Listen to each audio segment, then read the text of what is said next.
it's close to about 370. Well, Rampuchin is a buy. Mitesh, Sudarshan, thanks a lot for those calls.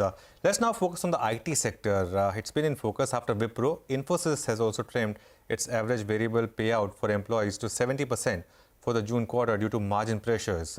Brokerage house JP Morgan has now downgraded all its remaining overweight calls on IT players to neutral. They had downgraded some earlier, now downgraded all because of the margin pressure. Ankur Rudra, India Telecom and IT research analyst at JP Morgan, is now joining us. Ankur, hi, good morning. Thanks a lot for joining us.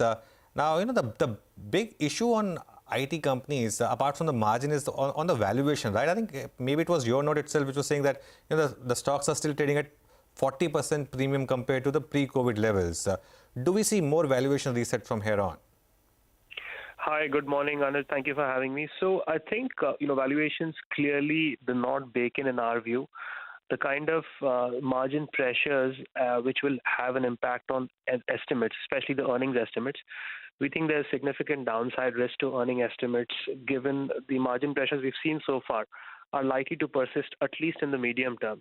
So as the market adjusts itself to that new reality, in addition to potential slowdown on the macro front, we think that itself will make, for example, the existing valuations look even fuller than you currently see on consensus.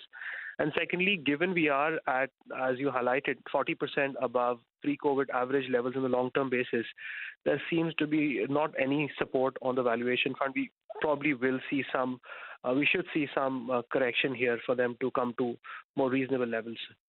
Problem also, Ankur, is, and we've discussed this repeatedly in the past as well, is that it's any case historic lows in terms of margins for companies like Infosys and Wipro, right? If I'm not wrong, TCS margins are at what, a 14-year low, HCL Tech margins are at a 10-year low. You think it's going to get worse than this? If yes, what are you penciling in? And how much of that pressure is in the price already? So we think across the industry, there's clearly very significant margin pressures. And some of this we think will be structural. Many issues are coming to bear right now, which is impacting margins for the entire sector. First of all, we think there's been a significant, or at least a beginning in the reversal of the employee-employer bargaining power and relationship, where we think increasingly employees are finding the barriers to exit a lot lower, and they are using to do that. And we've seen in certain cohorts as a result, wage inflation, especially just to retain talent, backfilling costs have gone up dramatically as much as 2 to 3 times. Secondly, we also see that companies are having to give a lot more wage increases, especially on-site wage hikes a lot higher this time, at least 2x of the increases that the industry is used to paying for the last 30 years, which is further compounding the margin pressures at the moment. And thirdly, the main medium to long-term solution that the industry is hoping for is graduate recruitment and graduate onboarding. And at the moment, there have been so many graduates which have been inducted that the industry is struggling to make them productive or make them billable.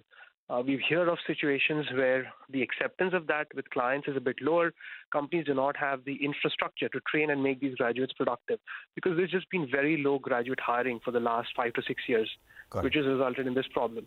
Ankur, in terms of individual companies, what's your view on Infosys? Because among the large cap IT companies, that's been the top of the pack for many.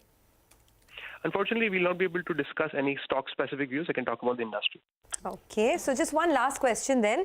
Since you said that in any case margins have fallen to historic lows and there could be some more pressure there, the other element is client spends, right? For now, client spends are fine. There hasn't been any major disruption. But as we head into an impending recession in the US, do you fear that even client spends could slow down, impacting even top-line growth? Is that something that you're looking at?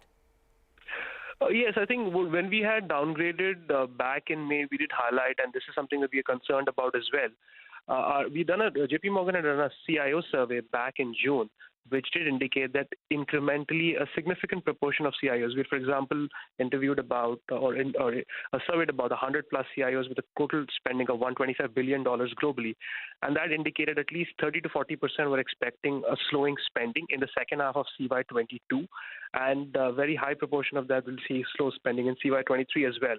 And about 35 to 40% were expecting a significant cut if there was a recession. So client spending being at risk is definitely a key concern for the sector. Yeah, Ankur, the IT sector has been a consistent compounder, right, for a decade, more than a decade and a half. Are you saying that all of what you're describing, is this a temporary phenomenon which maybe takes prices a little lower? Or are you saying the compounding itself is at risk of being kind of disrupted? We think we are clearly at a point where the earnings compounding will not work for at least a year or two till the expectations reset. You're right, the IT sector has been a great compounder for the long term and probably will remain after expectations are reset. But the problem right now is there's a massive disjoint between expectations and what could actually happen over the next 12 to 18 months. If expectations reset to lower margins, which is what we think is increasingly likely, and growth slowing down. We've seen a massive increase in inflation of expectations between 2020 and 2022 because growth was increasing rapidly, partly because growth was brought forward or digital transformation was accelerated, and low interest rates also expanded multiples, which also effectively meant that expectations built into the stock prices were very high. So if we adjust through that, we can get back to a compounding phenomenon. But at the moment, that looks unlikely. Quickly, Ankur, is the mid-cap IT place better? What we do find is at the moment, last quarter, many of the wage increases were taken by larger cap companies. And this quarter, we think 7 of the 11 companies we track are taking wage hikes, including several mid-sized companies. So in the near term, there could be margin risk there as well. Mid-cap companies also, remember, tend to be at a slight premium to large caps. So if there is an imbalance between growth, performance, and what they can and what's priced in, there could be a challenge. So we at the